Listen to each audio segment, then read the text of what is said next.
Okay, guys. So we talked about the Kandi K27 electric car, which is a four-passenger, cute little bug of a vehicle, and it was coming soon. Well, guess what, folks?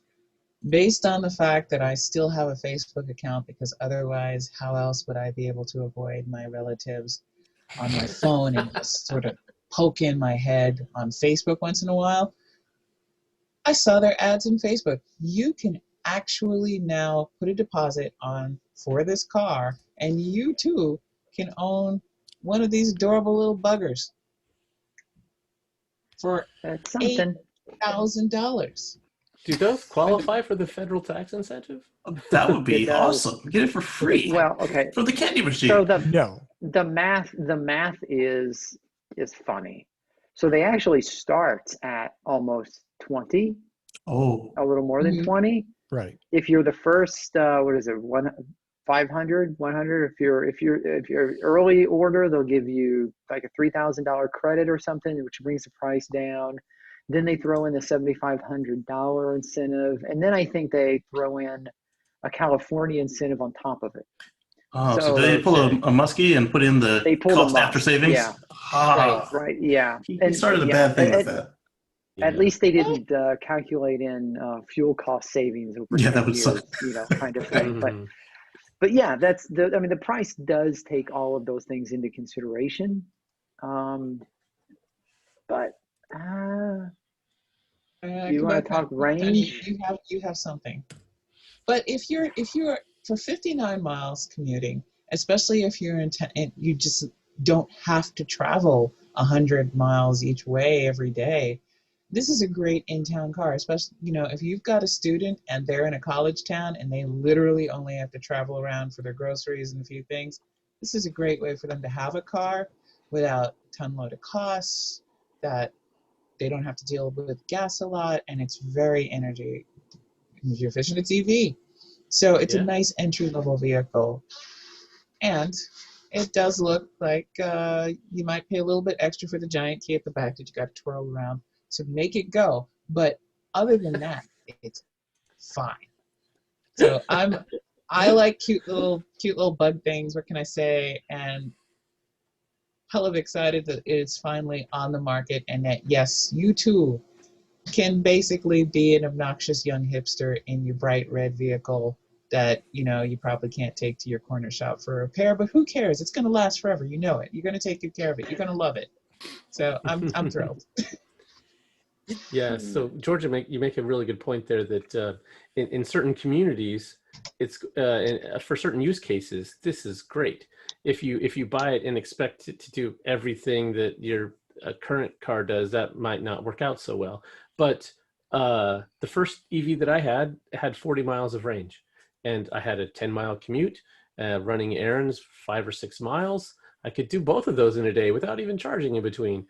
And so for that, it was really nice. So if you buy it and use it for where it works, you'll love it.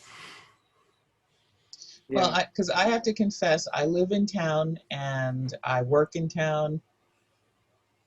I bought my car with 35,000 miles on it. It is 5 years later. It is 46,000 miles on this car. You change your oil by the calendar. I literally have only put about 11,000 miles on my car in 5 years. So I'm definitely that key demographic of person who knows that I go maybe 7 miles. I can walk. If I walk 4 miles, I'm halfway through town, and I've gotten my daily exercise. Me in a car is literally me in like a little putt-putt track, just in a circle. You brought up about with nobody being able to fix it. That does help with the right to repair passing this past week in Massachusetts.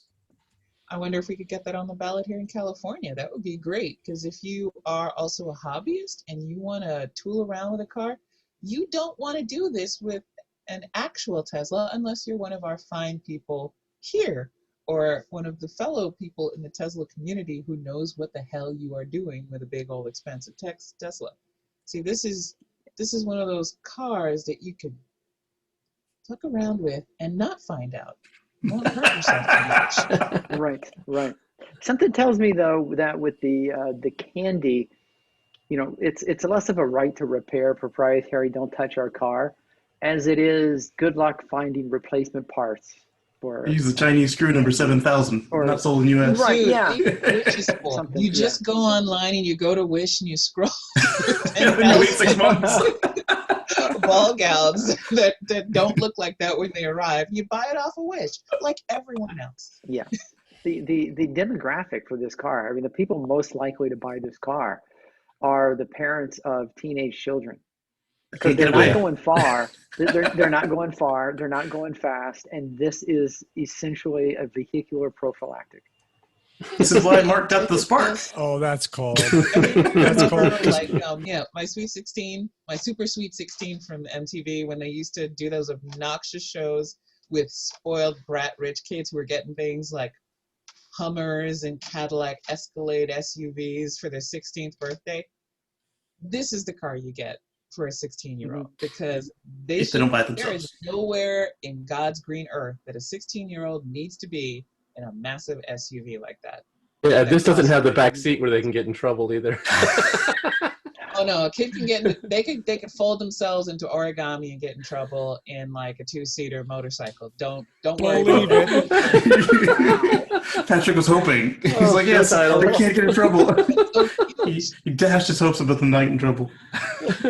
So there's a couple of things about this that I want to mention. The Kandi has a top speed of 63 miles an hour.